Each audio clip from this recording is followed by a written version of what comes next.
علمی، اصلاحی، دعوتی اور تحقیقی بیانات کے لیے مولانا ڈاکٹر سعید عاطف کے چینل کو سبسکرائب کریں۔ ان اللہ یأمر بالعدل والاحسان وایتاء ذی القربى وینہا، اب جن چیزوں سے اللہ روکتا ہے تین چیزیں وہ ہے، تین کا حکم دیا۔ وینہا عن الفحشاء، اللہ فحاشی سے، بے حیائی کی باتوں سے، جو سیکس سے تعلق رکھنے والی ہیں، جو اخلاق کے بندش کو ڈھیلا کر دیتی ہیں، آنکھوں کے اندر ایک بے باکی آ جاتی ہے، ایسے رویوں کو اللہ پسند نہیں کرتا۔ یاد رکھیے، مومن کے اندر جھجک ہوتی ہے، لحاظ ہوتا ہے بڑوں کا، جس کی آنکھ کے اندر وہ جھجک نہ رہے، وہ تعلیم آپ کو بے باک کر دے، اور چاہے آپ نمازی بھی ہوں، باریش بھی ہوں، تو ایسا انسان بڑا خطرناک ہوتا ہے۔ تو فحاشی کا معنی آپ کو پتہ ہی ہے، اور دوسرا معنی یہ ہے کہ ان چیزوں کی طرف بھی نہ جایا جائے جو فحاشی پر رزلٹ منتج ہوتی ہیں، نتیجہ خیز ہوتی ہیں۔ آج ہی قاری صاحب نے آیت پڑھی سورہ بنی اسرائیل کی، وَلَا تَقْرَبُوا الزِّنَا، بادی النظر میں تو کہنا یہ چاہیے تھا کہ تم زنا نہ کرو، وَلَا تَفْعَلُوا الزِّنَا، لیکن فرمایا کیا، وَلَا تَقْرَبُوا الزِّنَا، کہ زنا کے قریب بھی نہ جاؤ۔ اگر وہاں جاؤ گے بے حیائی ہوگی، مخلوط مجلسوں میں بیٹھیں گے اور ہا ہو ہوگا، میسیجنگ ہوگی، اور پھر بے تکلفی کی باتیں ہوں گی، ایک وقت آئے گا کہ وہ بدکاری کا سانحہ بھی پیش آ جائے گا۔ اس لیے احتیاط اسلام کا مزاج ہے، مخلوط مجلسوں سے بچنا، اور اپنے کزنز کے حوالے سے، جو لیڈیز اور جینٹس کے کزن ہیں آپس میں، اس میں بہت بے تکلف ہوتی ہے، اس میں بھی شریعت کی حدود کا لحاظ رکھنا۔ اور شریعت کی حدود کا مطلب یہ نہیں کہ آپ سب سے کٹ جائیں، بات ہی نہیں کرنی، نہیں، حیا شرم کے ساتھ رہ کے ان کے تقاضے نبھانا، یہ بھی دین کا حصہ ہے۔ اسی طرح فحاشی کا کام کرنا، یا ایسی ننگی تصویریں لگا دینا کہ جناب اس سے گاہک آتا ہے، یا اور اس طرح کے کام کرنا، یہ سارے کے سارے ناپسندیدہ ہیں، اور یہ رزق حرام کا باعث بنتے ہیں۔ اس لیے فرمایا ان الذین لا یحبون ان تشیع الفاحشہ، اللہ اس کو پسند نہیں کرتا کہ تم معاشرے میں فحاشی پھیلاؤ، بے باکی پھیلاؤ، آنکھوں کی بے حیائی پھیلاؤ۔ ہر چیز کے اندر وقار ہو، حیا ہو، آنکھ سے انسان کی پہچان ہو جاتی ہے کہ یہ کس طرح کا ہے۔ ایک اور فرمایا کہ جو حیا ہے وہ اسلام کا حسن ہے، اور فحاشی اور حیا کبھی اکٹھے نہیں ہوتے۔ فحاشی کیا ہے؟ بے باکی سے شروع ہوتی ہے، بے تکلفی سے شروع ہوتی ہے، تو اس کو اسی وقت روک دینا۔ اور اسلام کے معاشرے کی پہچان یہ ہے کہ وہاں رشتوں کا اور جن سے مخالف کا ادب اور لحاظ ہوتا ہے۔ پھر فرمایا المنکر، المنکر کیا ہے؟ منکر کا معنی ہے گناہ بھی ہے، لیکن منکر اللہ نے ایک ایسی چیز رکھی ہے جس کا محض اسلام سے تعلق نہیں، فطرت صالحہ سے تعلق ہے۔ گڈ نیچر جس کی ہے وہ کہے گا یار یہ کام اچھا نہیں کر رہا، یہ ظلم کر رہا ہے، یہ اس کے ساتھ زیادتی کر رہا ہے، اس کا حق مار رہا ہے، اس کو گالی دے رہا ہے، یہ مس بیہیو کر رہا ہے، یہ ہر انسان کے نزدیک برے ہیں۔ تو اللہ تعالیٰ نے ایسا لفظ کیا کہ کسی بھی تہذیب کا انسان ہو، کسی بھی مذہب کا انسان ہو، وہ کہ یہ باتیں ٹھیک نہیں ہیں، اخلاقی طور پر ٹھیک نہیں ہیں، عدل کے طور پر ٹھیک نہیں ہیں، تو اس کو اسلام کہتا ہے یہ منکر ہے، جو عجیب لگے، جو آپ کی فطرت کے خلاف لگے۔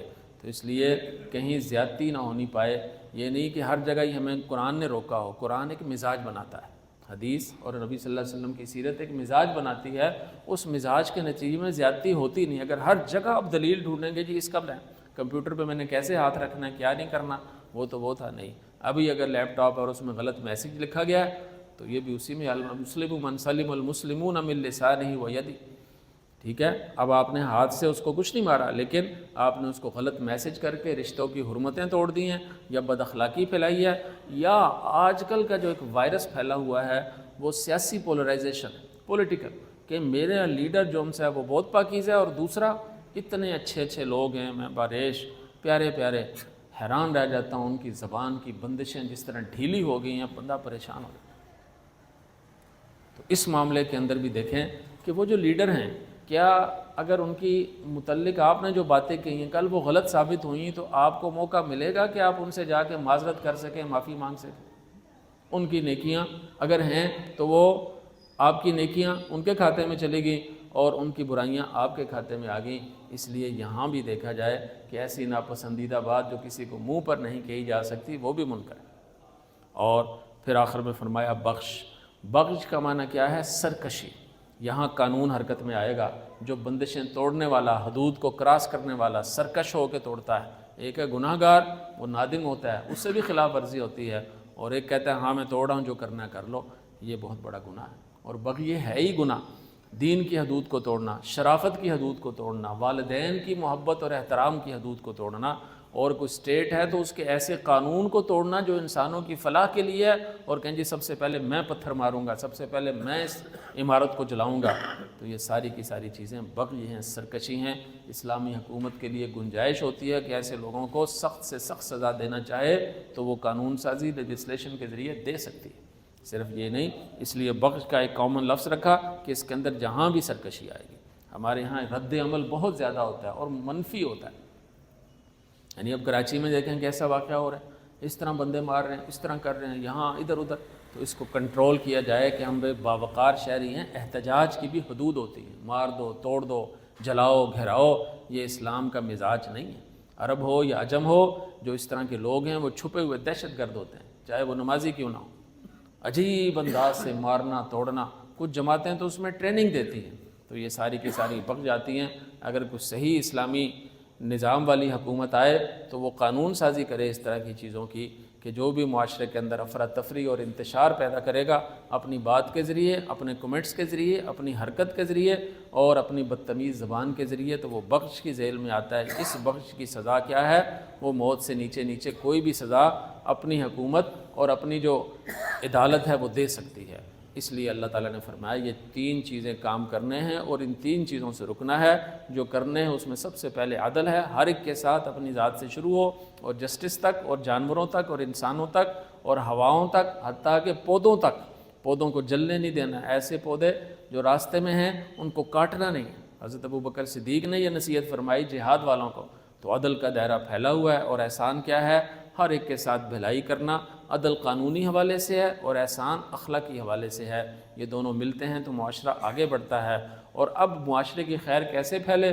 وہ ایتاء ذی القربیٰ، آپ کے قریبی رشتہ دار، آپ کے قریبی احبا، آپ کے ہمسائے، ان تک پھیلے۔ ان 3 کاموں کے بعد اب 3 کام ہیں جن سے بچنا ہے۔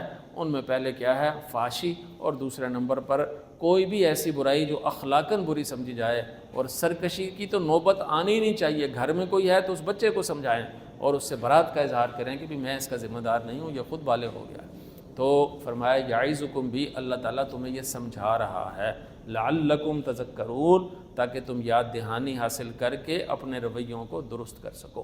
یہ وہ اسلام کی آیت ہے کہ کہتے ہیں کہ سارے اسلام کے محاسن اس کے اندر سمٹ آئے، اخلاق کے بھی اور زندگی کی جو خوبصورتیاں ہیں اس کے بھی میں سمٹ آئے ہیں۔